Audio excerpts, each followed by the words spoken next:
तर मंडळी, ही आमच्या गावातली ग्रामदेवता श्री भद्रकाली माता आणि त्या भद्रकाली मातेच्या मंदिराकडे मी आता इलेलो असतोय। मंदिराच्या बाहेरच ह्या एक खूप मोठा फणसाचा झाड असा आणि एका फणस पण खूप लागलेले असत आणि खाली लोक फणस चिरूसाठी पण बसलेले असत। आता सगळ्यांका प्रश्न पडलो असत, तर हे एवढे फणस कशासाठी चिरतात? तर आज असा आमच्या पाडगावातल्या भद्रकाली मातेचो नवचंडी होम आणि ह्या होमाक ना दरवर्षी गावातले त्याचबरोबर गावाच्या बाहेरचे खूप भक्त येतो।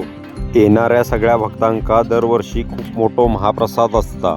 आता ह्या महाप्रसादाक ना दरवर्षी आमच्याकडे फणसाची भाजी हो मेनू ठरलेलो असता। गावातले सगळे नागरिक येतात आणि हे फणस चिरूक मदत करतात। हो फणस असा ना, याची फक्त कचरी करतात। ही बघा कशा पद्धतीने कोयत्यान करतात बघा कचरी। आता ही चिरलेली भाजी पाण्यात टाकतले, पाण्यात जराशी भिजत ठेवून त्यानंतर ती डायरेक्ट फोडणीक जातली, मग भाजी तयार। तर मंडळी, आता हे भाजी चिरूचा काम चालू असात। आता ह्या वर्षी जे कोण येऊक नाही ना प्रसादाक, त्यांका मी आतमध्ये देवीचा दर्शन देतय। मंदिराच्या बाहेरच ना एक स्टेज असा आणि त्या स्टेजवर ना होमकुंड असात, थंय आता होम घालूक चालू असा।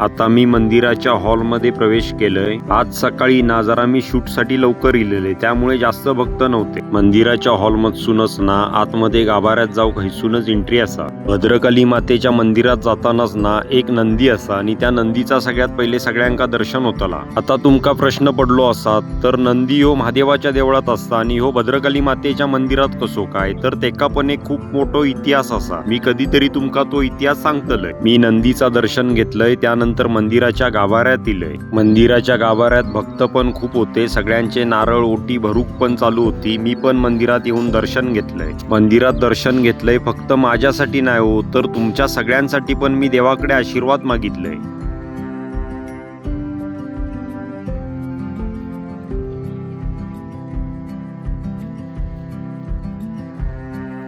दर्शन घेऊन मी बाहेर इलय, त्यानंतर बाहेर ना होमाचा पण काम पूर्ण झालेला, होमाचा पण मी दर्शन घेतलंय।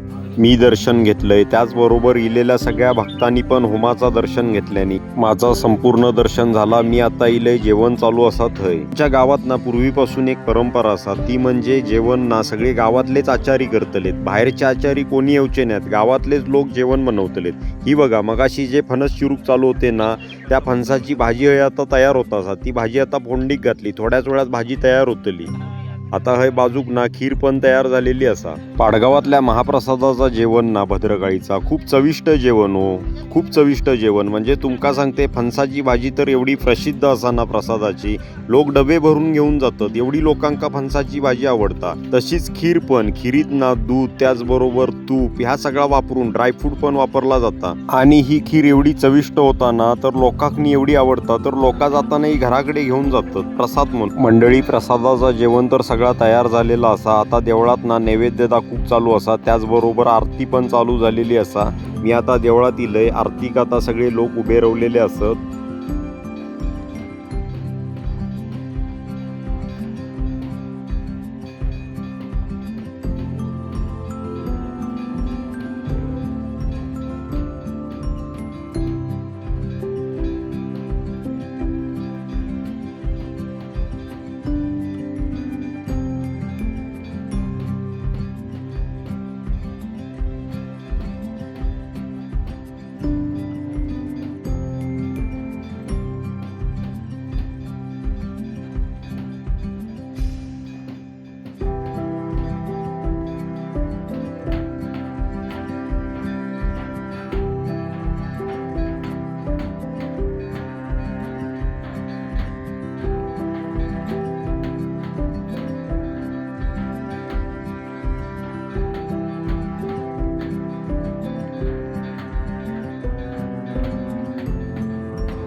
तर मंडळी आता मंदिरातली आरती आता पूर्ण झालेली असा आता हे कुंकू घेतात सगळी लोक आणि दर्शन घेतात. तर मंदिरातली आतली कामं सगळी पूर्ण झाल्यावर बाहेर प्रसाद पण वाढूक चालू केलेलो असा. आता पहिली पंगत बसलेली पण असा. प्रसादाक भारतीय बैठक हो पहिल्यापासूनच पद्धत असा. खाली बसूनच सगळे लोक जेवतात. एका बाजूक टेबल खुर्च्यो पण ठेवलेलो असत पण ते फक्त ज्येष्ठ नागरिकांसाठी. चला मंडळी कसो व्हिडिओ वाटलो ह्यो कमेंट्स करून सगळ्यांनी सांगा. मी पण प्रसादाचो लाभ घेतलाय. अशाच नवीन नवीन व्हिडिओसाठी माझ्या चॅनलला लाईक करा, शेअर करा, सबस्क्राईब करा.